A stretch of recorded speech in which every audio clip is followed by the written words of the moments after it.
মৌলির সামনে বাণীকে সিইও হিসাবে মেনে নিয়ে জড়িয়ে ধরলো ঈশানী। হ্যাঁ বন্ধুরা, সম্পূর্ণটা জানতে ভিডিওটা প্রথম থেকে শেষ পর্যন্ত দেখতে থাকুন।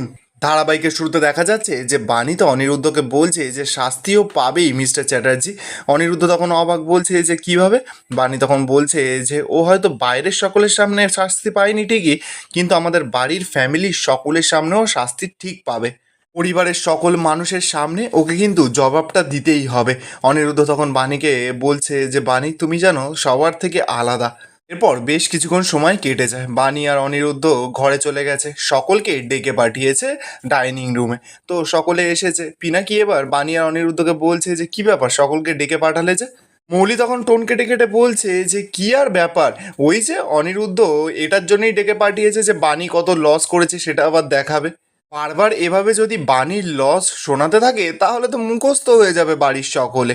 এইসব বলে তো টোন কাটছে। ঠিক তখনই দেখা যাচ্ছে যে রোদ্দুর আগের দিন রেস্টুরেন্টে যেই ছেলেটাকে টাকা খাইয়ে ঝামেলা করিয়েছিল সেই ছেলেটাকে টানতে টানতে ঘরের ভেতরে নিয়ে আসছে। মৌলিক তো সেটা দেখেই ওর মাথায় একেবারে পুরো বাজ পড়ে গেছে। বাড়ির সকলেও তো অবাক যে ছেলেটা আবার কে। মৌলিতে এবার তুতলে তুতলে বলছে যে এই লোকটা এখানে কেন।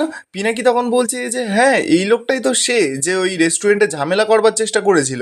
আনি তখন বলছে যে হ্যাঁ, কিন্তু সেই কারণে ওকে আজকে এখানে ডাকা হয়নি। ওই এবার তো বানি সেই ছেলেটার কাছে গেছে, গিয়ে বলছে যে কার সঙ্গে হাত মিলিয়ে তুমি এই চক্রান্তটা করেছো সেটা তুমি আজকে এখানে দাঁড়িয়ে বলবে। আত্মীয় তো চিৎকার করে ছেলেটাকে বলছে যে তোমার এত বড় সাহস, তুমি ইচ্ছাকৃত করে রেস্টুরেন্টের বদনাম করবার চেষ্টা করছিলে, কেন করেছো বলো, কার কথায় করেছো। অনিরুদ্ধ তো এবার ছেলেটার কাছে গিয়ে বলছে যে কে তোমাকে টাকা দিয়েছিল আর কার নির্দেশে তুমি রেস্টুরেন্টে বদনাম করার চেষ্টা করেছিলে বলো। ছেলেটা তো এবার কি করবে, মৌলির দিকে আর চোখে তাকাতেই মৌলি তো বারবার করে ইশারা করে দিচ্ছে যে নামটা যাতে না বলে।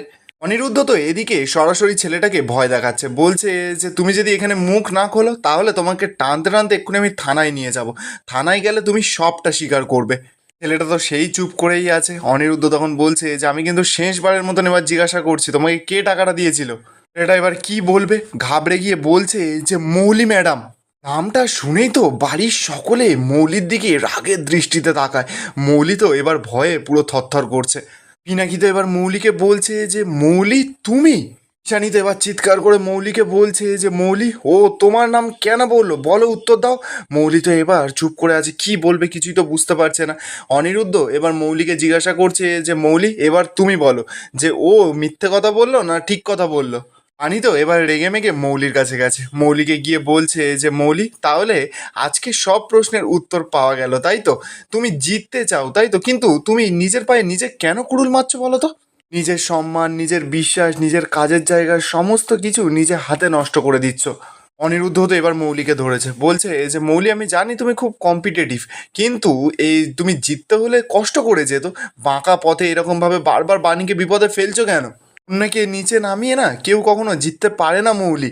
মৌলি তো এবার চিৎকার করে সকলকে বলছে যে আমি কিছু করিনি, এই লোকটা মিথ্যা কথা বলছে। লোকটা তো এবার চিৎকার করে মৌলিকে বলছে যে মিথ্যে কথা নয়, আমার কাছে মৌলি ম্যাডামের রেকর্ডিং আছে। মৌলি ম্যাডাম আমাকে ফোনে কি কি করতে বলেছিল সেগুলোর রেকর্ডিং আমার কাছে আছে। ব্যাস, মৌলিতে এবার পুরো ফেঁসে গেছে। ইনাকি তো এবার মৌলিকে বলছে যে ছি মৌলি, তুমি আমার মেয়ে হয়ে এটা করতে পারলে। ঈশানী তো এবার মৌলির কাছে গেছে, মৌলিকে একটা ঠাসিয়ে চড় মারতে যাবে, নিজের হাতটা আবার আটকে নেয় ঈশানী। ঈশানী মৌলিকে বলছে যে তোকে না মারতেও আমার ঘেন্না লাগছে। আথিও তো এবার মৌলিকে অপমান করছে, বলছে যে ছি মৌলি, তুমি এই পরিবারের নুন খেয়ে বড় হয়েছো, একটা সামান্য কম্পিটিশন জেতার জন্য তুমি এতটা নিচে নামলে। অন্যদিকে দেখা যাচ্ছে যে রোদ্দুর তো এবার সেই লোকটাকে টানতে টানতে ওখান থেকে নিয়ে চলে যায়। বাণী তো এবার মৌলিকে বলছে যে সেদিন ম্যানেজার বাবু হঠাৎ করে আমার অর্ডারটা ক্যান্সেল করে দিল, সেদিনও যদি ম্যানেজার বাবুকে একটু চেপে ধরা যেত না, তখনও দেখা যেত যে তুমি এই সব কিছুর পেছনে ছিলে। কেন করছো তুমি এসব মৌলি, কেন বারবার করে আমাকে আটকাবার চেষ্টা করছো তুমি। আমাদের মধ্যে তো একটা সুস্থ স্বাভাবিক কম্পিটিশন হওয়ার কথা ছিল, তুমিও ভালো করবে আমিও ভালো করব, তার তবেই তো কোম্পানির উন্নতিটা হতো। তার সে জায়গায় তুমি কি করছো, আমাকে বারবার করে বিপদে ফেলছো। পিনাকি তো এবার চিৎকার করে বলছে যে ও এরকম ধরনের পথ অবলম্বন করছে কারণ ও কাজের প্রতি ডেডিকেশনটা কি সেটাও সম্পূর্ণভাবে জানে না। পরিশ্রম কাকে বলে ও কিচ্ছু জানে না, ও সবসময় শর্টকাটে জিততে চায়, শর্টকাটে। জীবন ও এরকমই করে এসেছে। আর মৌলি, মৌলি আর কোনো কম্পিটিশন আমি চাই না, ও কারণ কম্পিটিশনের যোগ্যই নয়। মৌলি তো এবার কি করবে, নাটক করা শুরু করে দিয়েছে। পিনাকির পায়ে হাত দিয়ে যা তা বলছে, বলছে যে ড্যাড তুমি তো জানো বানি আমার থেকে সব কিছু কেড়ে নিয়েছে, এবার সিওর পথটা আমি কেড়ে নিতে দিই কী করে বলো তো। ড্যাড তুমি আমাকে আর একটা সুযোগ দাও, তুমি আমাকে আর একটা সুযোগ দাও, আমি বানির বিরুদ্ধে আর কোনো ষড়যন্ত্র করবো না। পিনাকি তো মৌলির কোনো কথাই শোনে না, বানির কাছে গেছে, বানিকে গিয়ে বলছে যে মৌলি যা করেছে আমার আর ওর পক্ষে সিদ্ধান্ত নেওয়ার কোনো ক্ষমতা নেই, এবার যা সিদ্ধান্ত নেওয়া তুমি নেবে। পিনাকি তো এবার মৌলির কাছে গেছে, মৌলিকে গিয়ে বলছে যে এখন বানি তোমার সঙ্গে কম্পিটিশন করবে কি করবে না সেটা সম্পূর্ণ কিন্তু ওর ডিসিশন। ঈশানী এবার বানিকে বলছে যে বানি তোমার উপর এবার সবটা নির্ভর করছে, বলো বানি তুমি কি চাও। বানি তো এবার সরাসরি মৌলির কাছে গেছে, গিয়ে বলছে যে না আমি কখনো এটাকে প্রতিযোগিতা হিসেবে ধরিনি, এটা সবসময় আমি ধরেছি যে যোগ্যতা প্রমাণ করার লড়াই, আর আমি চাই যে সেই লড়াইটা মৌলির লড়ুক। আর মাত্র একদিন বাকি আছে এই যোগ্যতা প্রমাণের লড়াইটা লড়ার, আর সেই কারণে আমি চাই যে সৎভাবে তোমার সঙ্গে আমি যোগ্যতা প্রমাণের লড়াইটা লড়ি। আমি চাই না যে পরে তুমি বলো যে আমাকে সময় যদি দেওয়া হতো তাহলে আমি এই কম্পিটিশনটা জিতে যেতাম। আমি না সেটা একদম বলতে চাই না, কারণ তুমি তোমার শেষ দিন পর্যন্ত তুমি তোমার যোগ্যতা প্রমাণের লড়াইটা লড়ো আর আমিও লড়ি। পিনাকিও তো এবার মৌলিকে বলছে যে বানি যখন তোমাকে শেষ সুযোগটা দিতেই চাইছে তাহলে আমিও তোমাকে সেই সুযোগটা দিতে চাইছি। কাল পর্যন্ত তোমার হাতে সময় আছে, কিন্তু এবার কোনো চক্রান্ত নয়, কোনো শর্টকাট নয়, যে যার নিজের যোগ্যতায় লড়বে আর যে জিতবে সেই হবে নতুন সিইও। মৌলিতে এবার মনে মনে বলছে যে এই অপমানের বদলা তো আমি নেবই। অপরদিকে দেখা যাচ্ছে যে বিক্রমদেব তো চলে গেছে কুয়াশা আর বিদ্যুতের ঘরে, তো গিয়েই তো এবার বিদ্যুৎকে মারা শুরু করে দিয়েছে। বিদ্যুৎ তো এবার কুয়াশার পেছনে গিয়ে লুকিয়েছে। কুয়াশা এবার বিক্রমদেবকে বলছে যে কী হলো, ওকে মারছেন কেন, কী করেছে।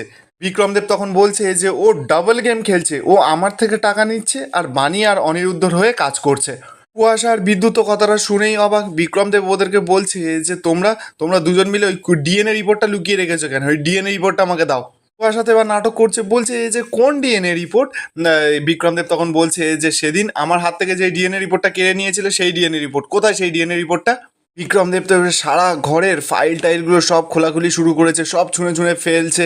বিদ্যুৎ তখন বলছে যে আরে বিক্রমবাবু ওইটাতে নেই, কিছু নেই ওখানে। তো বিক্রম তো এবার চিৎকার করে বলছে যে বিদ্যুৎ আমার ওই ডিএনএ রিপোর্টটা এক্ষুনি চাই, কোথায় সেই ডিএনএ রিপোর্টটা। এই রিপোর্টের ভেতরেই তোমার আসল প্ল্যান লুকিয়ে রয়েছে, সেই রিপোর্টটা কোথায় বলো, সেই রিপোর্টটা কোথায়। বিদ্যুৎ তখন বিক্রমদেবকে বোঝাচ্ছে, বলছে যে আপনি একটু শান্ত হন, আপনি একটু শান্ত হন, আমি না ওই ডিএনএ রিপোর্টটা আমার মাকে দিয়ে দিয়েছি। বিক্রমদেব তো অবাক, বলছে যে কি। বিদ্যুৎ তো মিথ্যা কথা বলেই যাচ্ছে, বলছে যে হ্যাঁ ওই ডিএনএ রিপোর্টটা তো মায়ের কাছে আছে, আমার কাছে নেই। ঠিক সেই সময় তো বিদ্যুৎ যেটা ভয় পাচ্ছিল সেটাই হয়, বিদ্যুতের মা শ্যামলী ওই ঘরেই চলে আসে। ব্যাস এবার বিদ্যুৎ তো পুরো কেস খেয়ে গেছে, কারণ ওর মার নাম করে তো মিথ্যা কথা বলছিল এতক্ষণ। বিক্রমদেব তো এবার শ্যামলীকে দেখেই বলছে যে আপনি এদিকে আসুন, আপনি জানেন ওই ডিএনএ রিপোর্টটা কোথায়, আপনার ছেলে যেটা আপনাকে দিয়েছে। তো শ্যামলীতে এবার অবাক, বলছে যে ডিএনএ রিপোর্ট সেটা আবার কি। আর এখানেই আজকের এপিসোডটা শেষ হয়ে যায়। আপনাদের কি মনে হচ্ছে বিক্রম এই ডিএনএ রিপোর্টটা হাতে পেলে বানি আর অনিরুদ্ধর সঙ্গে কি করতে চলেছে?